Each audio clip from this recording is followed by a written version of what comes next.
Assalamualaikum warahmatullahi wabarakatuh. Perkenalkan, nama saya Rafiko Farma, NIM B1B1222097, MK Tata Kelola Keuangan, dosen pengampu Alfa Beriansa SIP MIP.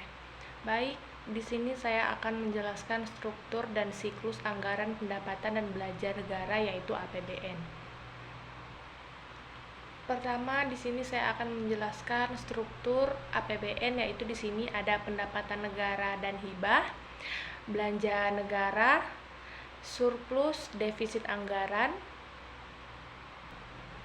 Baik, pendapatan hibah adalah pendapatan negara, yaitu sumber penerimaan negara yang berasal dari pajak retribusi hasil usaha, BUMN atau BUMD, dan lain-lain. Pendapatan negara digunakan untuk membiayai kegiatan pemerintah seperti pembangunan infrastruktur, pendidikan, kesehatan, dan lain-lain. Selain pendapatan negara, terdapat juga sumber penerimaan negara yang disebut hibah. Hibah adalah penerimaan negara dalam bentuk devisa. Devisa yang dirupiahkan, rupiah barang, jasa, dan atau surat berharga yang berasal dari pemerintah negara asing, badan lembaga asing, badan lembaga internasional, pemerintah lain, badan lembaga dalam negeri, atau perseorangan yang tidak perlu dibayar kembali. 1. Penerimaan dalam negeri. Penerimaan dalam negeri adalah semua penerimaan yang diterima negara dalam bentuk penerimaan perpajakan, penerimaan dari sektor minyak bumi dan gas alam, dan penerimaan negara bukan pajak. Penerimaan perpajakan. Penerimaan perpajakan adalah semua penerimaan negara yang terdiri atas perpajakan pajak dalam negeri. Berikutnya ada belanja negara. Belanja negara adalah pengeluaran negara yang digunakan untuk membiayai kegiatan pemerintah seperti pembangunan infrastruktur, pendidikan, kesehatan, dan lain-lain. Belanja negara merupakan bentuk realisasi rencana kerja pemerintah dalam pelaksanaan pembangunan. Belanja negara dapat mencakup beberapa jenis seperti belanja penyediaan infrastruktur, belanja subsidi, belanja di bidang pendidikan, dan lain-lain. Salah satu titik strategi penyelenggaraan pemerintahan adalah belanja negara. Mekanisme belanja harus disusun sedemikian rupa sehingga proses belanja dapat dilakukan secara terkendali. Pemerintah sebagai organisasi nirlaba memang tidak dituntut untuk menghasilkan keuntungan, namun bukan berarti mereka dapat mengeluarkan uang belanja dengan seenaknya. Belanja negara yang tidak seharusnya dapat diklasifikasikan menjadi beberapa kategori, yaitu pembelanjaan berlebihan, belanja yang melebihi kebutuhan, pembelanjaan yang salah satunya yaitu belanja yang tidak sesuai dengan kebutuhan, pembelanjaan yang kurang, dan pembelanjaan penipuan. Kesalahan proses belanja ini disebabkan oleh beberapa hal seperti ketidakpahaman penyelenggara negara dalam melakukan proses belanja dan adanya oknum penyelenggara negara yang secara sengaja melakukan penyelewangan atas pelaksanaan belanja. Oleh karena itu, tindak lanjut atas kelemahan-kelemahan tersebut harus dilakukan secara masif, terutama terkait dengan upaya peningkatan kapasitas penyelenggaraan negara dalam bidang keuangan. Belanja pemerintah pusat. Belanja pemerintah pusat adalah semua pengeluaran negara yang dialokasikan kepada kementerian atau lembaga sesuai dengan program-program yang akan dijalankan. Pertama ada belanja pegawai. Belanja pegawai adalah penghidupan dalam bentuk uang maupun barang yang diberikan kepada pegawai negeri, pejabat negara dan pensiunan, serta pegawai honor yang akan diangkat sebagai pegawai lingkup pemerintahan, baik sebagai ketidakseimbangan atas pekerjaan yang lelah dilaksanakan dalam rangka mendukung tugas dan fungsi unik organisasi pemerintah. Selanjutnya ada surplus atau defisit anggaran, merupakan selisih antara pendapatan negara dan belanja negara setelah perhitungan pembayaran bunga utang. Jika pendapatan negara lebih besar dari belanja negara, maka terjadi surplus anggaran. Sebaliknya, jika belanja negara lebih besar dari pendapatan negara, maka terjadi defisit anggaran. Yang terakhir ada pembiayaan. Pembiayaan adalah setiap yang dibayarkan kembali dan atau pengeluaran yang akan diterima kembali baik pada tahun anggaran yang bersangkutan maupun pada tahun anggaran berikutnya. Yang pertama, pembiayaan utang. Pembiayaan utang adalah setiap penerimaan yang harus dibayar kembali baik pada tahun anggaran yang bersangkutan maupun pada tahun-tahun anggaran berikutnya. 1. Surat berharga negara (SBN). Surat berharga negara merupakan produk investasi yang diterbitkan dan dijamin oleh pemerintah Republik Indonesia. Penerimaan SBN dilakukan pemerintah untuk mengelola portofolio utang negara dan menjadi diversifikasi sumber pembiayaan SBN terbagi menjadi dua jenis, yaitu surat utang negara (SUN) dan surat berharga syariah negara yaitu SBSN. Kedua, pinjaman. Pinjaman dapat diartikan sebagai barang atau jasa yang menjadi kewajiban pihak, yang satu untuk dibayarkan kepada pihak lain sesuai dengan perjanjian tertulis ataupun lisan, yang dinyatakan atau diimplementasikan serta wajib dibayarkan kembali dalam jangka waktu tertentu. Pinjaman dalam negeri. Pinjaman dalam negeri adalah setiap pinjaman oleh pemerintah yang diperoleh dan memberi pinjaman dalam negeri yang harus dibayar kembali dengan persyaratan tertentu sesuai dengan masa berlakunya. Pinjaman luar negeri. Pinjaman dari luar negeri sendiri menurut Peraturan Pemerintah Republik Indonesia Nomor 10 Tahun 2011 tentang tata cara penggandaan pinjaman luar negeri dan penerimaan hibah adalah setiap pembiayaan melalui utang yang diperoleh pemerintah dan memberi pinjaman luar negeri yang diikat oleh suatu perjanjian pinjaman dan tidak terbentuk surat berharga negara yang harus dibayar kembali dengan persyaratan tertentu. Pembiayaan investasi. Pembiayaan investasi adalah fasilitas pembiayaan yang diberikan untuk memenuhi kebutuhan jangka panjang, baik untuk investasi baru maupun untuk ekspansi bisnis, rehabilitasi, modernisasi aset, perluasan usaha, relokasi tempat usaha maupun pendirian proyek baru di mana sumber pembayaran dapat berasal dari hasil usaha dan atau dari aset yang dibiayai. Terakhir, pemberian pinjaman. Pemberian pinjaman adalah tindakan memberi uang atau pembiayaan oleh pemberi pinjaman kepada peminjam dengan proses pelunasan yang berlangsung secara bertahap dalam jangka waktu yang telah disepakati bersama oleh kedua belah pihak. Pinjaman dapat diberikan oleh pemerintah, bank atau lembaga keuangan lainnya kepada individu, perusahaan atau badan lainnya yang membutuhkan dana. Pemberian pinjaman dapat memiliki tujuan utama untuk mencari keuntungan atau untuk membantu pihak yang membutuhkan dana. Baik, yang kedua di sini ada siklus penyusunan anggaran pendapatan belanja negara (APBN). Siklus APBN memakan waktu sekitar 2,5 tahun. Siklus tersebut meliputi 1 tahun perencanaan, 1 tahun tahap pelaksanaan, dan 6 bulan tahap laporan atau pertanggungjawaban. Penyusunan APBN melalui sejumlah tahapan sebagai berikut. Perencanaan dan penganggaran periode Januari sampai Juli merupakan tahap penyiapan konsep pokok-pokok kebijakan fiskal dan ekonomi makro, asumsi dasar ekonomi makro yang akan digunakan sebagai acuan penyusunan kapasitas fiskal oleh pemerintah, disiapkan oleh pemerintah, BPS, dan Bank Indonesia. Kegiatan perencanaan dan anggaran dilakukan oleh Kementerian Negara atau lembaga (KLL) yang menghasilkan rencana kerja pemerintah (RKP) dan rencana kerja dan anggaran kementerian atau lembaga (RKAKL).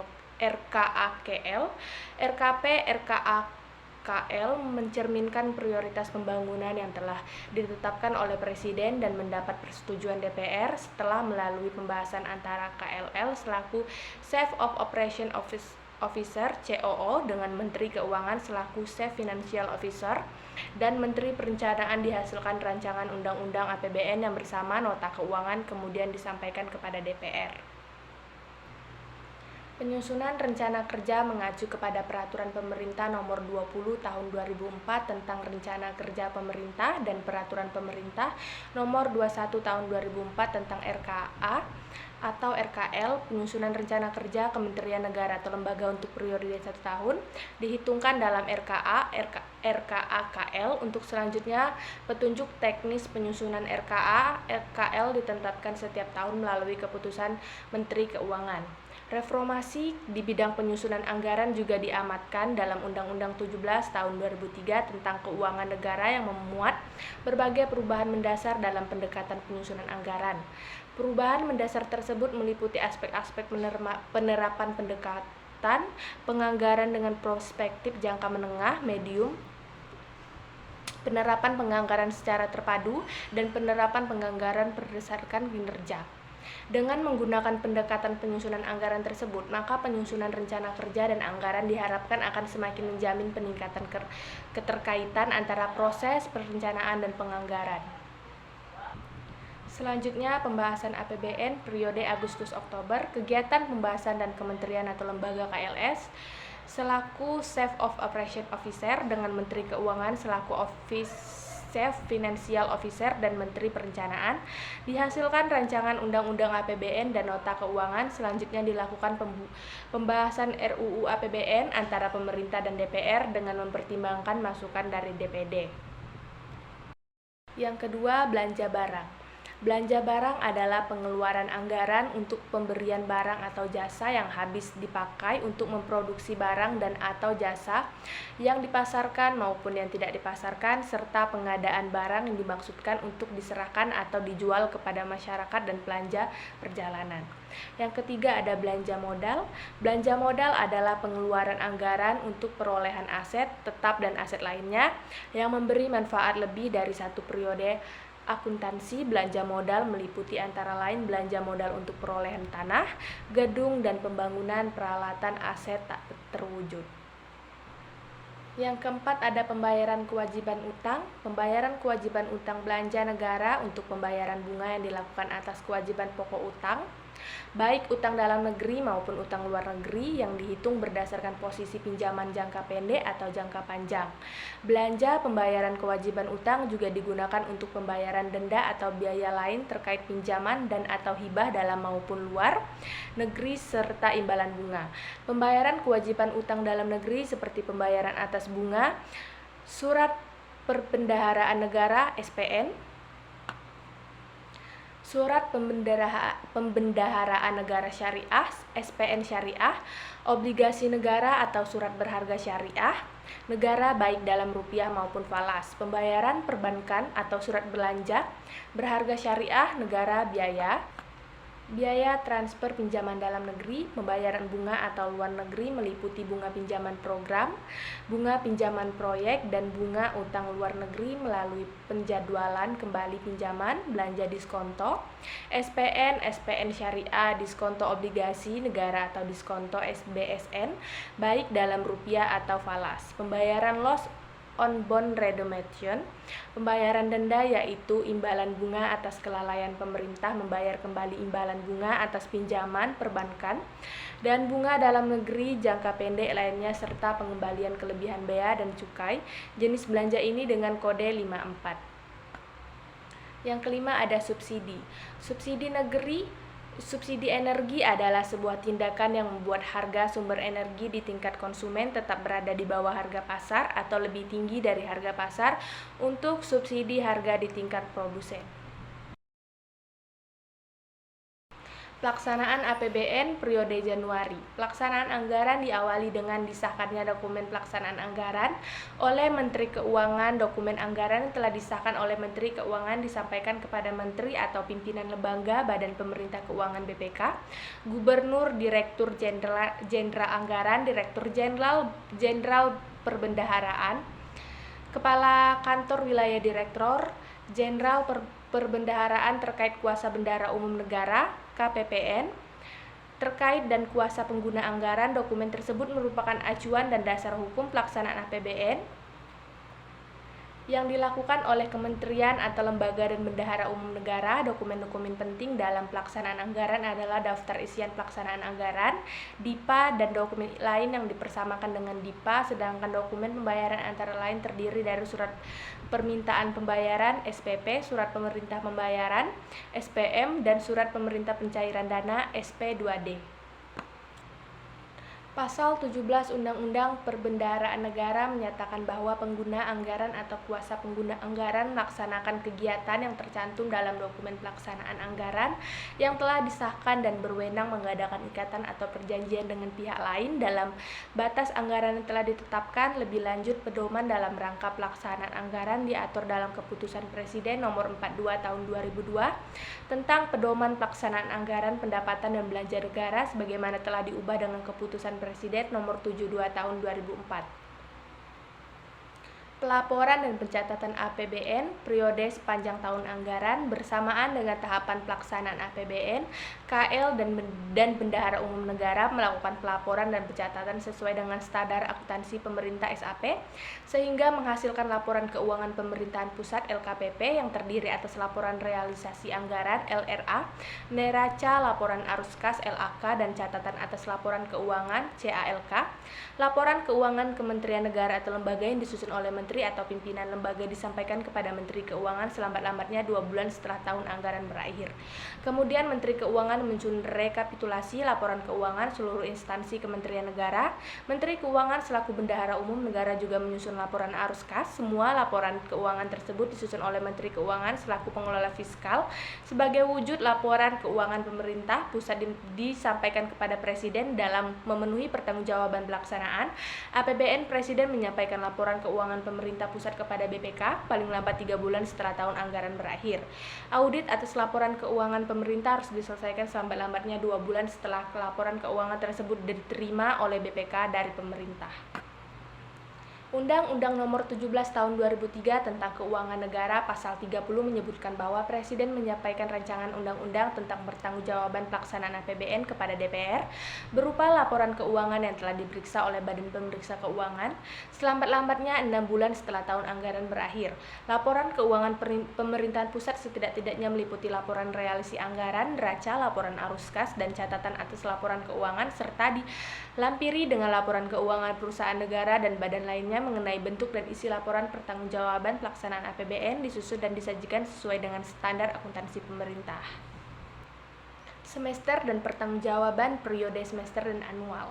Atas LKPP, Badan Pemeriksa Keuangan BPK melakukan pemeriksaan dan LKPP yang telah diaudit oleh BPK tersebut disampaikan oleh Presiden kepada DPR dalam bentuk rancangan undang-undang pertanggungjawaban pelaksanaan APBN untuk dibahas dan disetujui. Pembahasan RAPBN antara pemerintah dengan DPR dilalui dengan pidato Presiden menyampaikan RUU APBN tahun anggaran yang direncanakan beserta nota keuangannya. Untuk nota keuangan dan RUU APBN 2014, Presiden dijadwalkan menyampaikan pidato pada pekan ketiga Agustus dalam rapat paripurna DPR RI. Dalam pembahasan ini, DPR dapat mengajukan usul yang mengakibatkan perubahan jumlah penerimaan dan pengeluaran dalam rancangan undang-undang tentang APBN. Pengambilan keputusan oleh DPR mengenai RUU APBN dilakukan selambat-lambatnya 2 bulan sebelum tahun anggaran yang bersangkutan dilaksanakan. APBN yang disetujui oleh DPR terinci dalam dengan unit organisasi, fungsi, subfungsi, program, kegiatan, dan jenis belanja. Apabila DPR tidak menyetujui rancangan undang-undang tentang APBN yang diajukan pemerintah, maka pemerintah dapat melakukan pengeluaran setinggi-tingginya sebesar angka APBN tahun anggaran sebelumnya. Penetapan APBN periode akhir Oktober.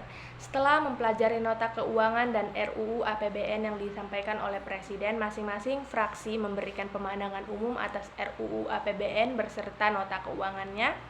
Pemadaman umum fraksi ini meliputi pendapatan dan tanggung jawab masing-masing fraksi atas asumsi dasar ekonomi Marko, target pendapatan serta rencana kebijakannya, alokasi belanja termasuk belanja subsidi dan anggaran pendidikan serta pembiayaan serta rencana kebijakannya.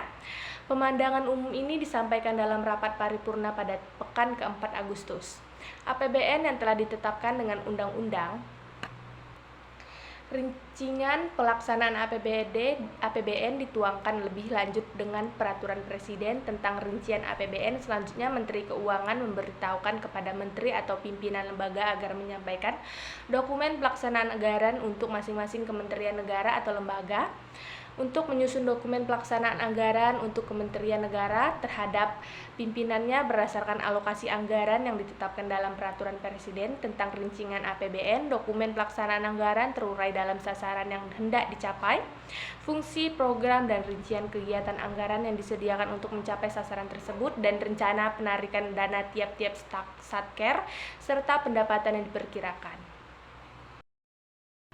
Badan atau lembaga internasional, pemerintah lain, badan atau lembaga dalam negeri, atau perseorangan yang tidak perlu dibayar kembali.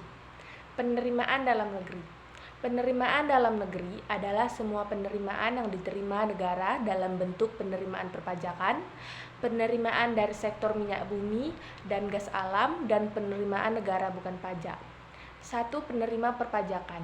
Penerima perpajakan adalah semua penerimaan negara yang terdiri atas pendapatan pajak dalam negeri dan pendapatan pajak perdagangan internasional. PPh atau pajak penghasilan adalah pajak yang dikenakan kepada orang pribadi atau badan atas penghasilan yang diterima atau diperoleh dalam suatu tahun pajak. Penghasilan yang dimaksud dapat berupa keuntungan usaha, gaji, honorarium, hadiah, dan yang lainnya. Di sini ada pajak dalam negeri. Pajak dalam negeri itu dibagi menjadi 4, yaitu ada pajak penghasilan, pajak penambahan nilai, pajak bumi dan bangunan, bea cukai. Baik, yang di sini ada pajak penghasilan. Pajak penghasilan itu migas merupakan komoditas vital yang menguasai hajat hidup orang banyak dan mempunyai peranan penting dalam perekonomian nasional, sehingga pengelolaannya harus dapat secara maksimal memberikan kemakmuran dan kesejahteraan rakyat. Non-migas ini merupakan kebalikan dari migas, di mana non yang berarti tidak dan migas merupakan minyak dan gas alam. Jadi dapat diartikan non-migas ialah segala sesuatu yang merupakan hasil alam maupun industri, namun yang bukan termasuk dalam kategori minyak dan gas alam. Pajak pertambangan nilai. Pajak pertambahan nilai adalah pajak yang dikenakan pada setiap transaksi jual beli barang atau jasa yang terjadi pada wajib pajak, orang pribadi atau badan usaha yang mendapat status pengusaha kena pajak. PPN merupakan jenis pajak konsumsi yang dalam bahasa Inggris disebut Value Added Tax atau Goods and Service Tax. Selanjutnya ada pajak bumi dan bangunan. Pajak bumi dan bangunan adalah pajak yang dipungut atas tanah dan bangunan karena adanya keuntungan dan atau kedudukan sosial ekonomi yang lebih baik bagi orang atau badan yang mempunyai suatu hak atasnya atau memperoleh manfaat daripadanya. Yang terakhir ada cukai. Cukai sebagai pungutan negara yang dikenakan terhadap barang-barang tertentu yang mempunyai sifat atau karakteristik sesuai dengan undang-undang, merupakan penerimaan negara guna mewujudkan kesejahteraan, keadilan, dan keseimbangan. Selanjutnya di sini ada pajak perdagangan internasional. Pajak perdagangan internasional menurut Undang-Undang Nomor 23 Tahun 2013 tentang Anggaran Pendapatan dan Belanja Negara Tahun Anggaran 2014, pajak perdagangan internasional merupakan segala sesuatu bentuk penerimaan negara yang berasal dari pendapatan bea masuk atau impor dan bea keluar atau ekspor. Pajak perdagangan internasional itu yaitu dibagi menjadi 2, ada bea masuk dan bea keluar. Bea masuk adalah pungutan negara berdasarkan undang-undang yang dikenakan terhadap barang yang memasuki daerah pabean. Bea keluar adalah pungutan negara berdasarkan undang-undang kepabean yang dikenakan terhadap barang ekspor. Yang kedua ada penerimaan bukan pajak.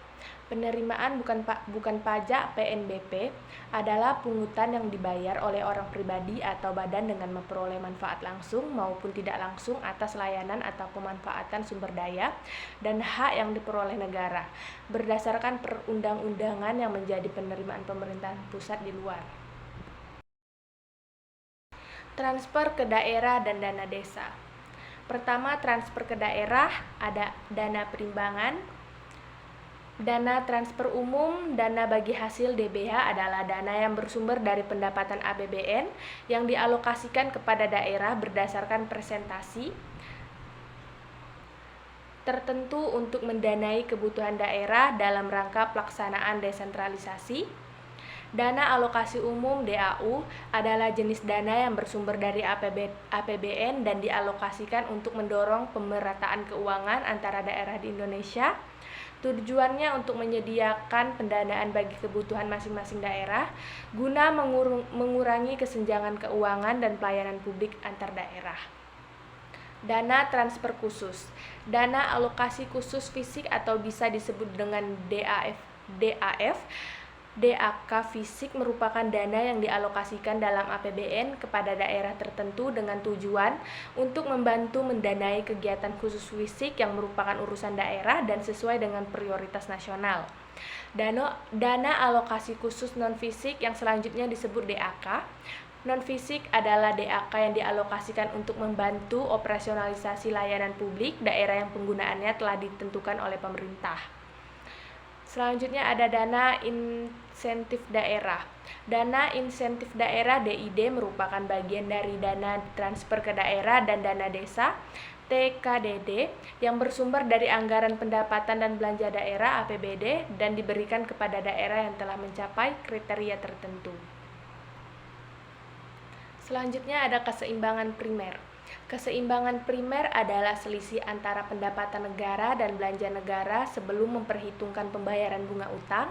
Dalam kamus APBN, saldo primer adalah total pendapatan negara dikurangi belanja negara di luar pembayaran bunga utang yang dalam diksi lainnya disebut pula sebagai belanja primer. Bila dampaknya negatif, hal ini berarti pemerintah masih lebih besar daripada penerimaannya. Begitu juga sebaliknya jika positif. Keseimbangan primer merupakan indikator penting dalam menilai kinerja fiskal suatu negara. Keseimbangan primer yang positif menunjukkan bahwa pemerintah mampu membiayai belanja negara tanpa harus meminjam, sedangkan keseimbangan primer yang negatif menunjukkan bahwa pemerintah harus meminjam untuk membiayai belanja negara.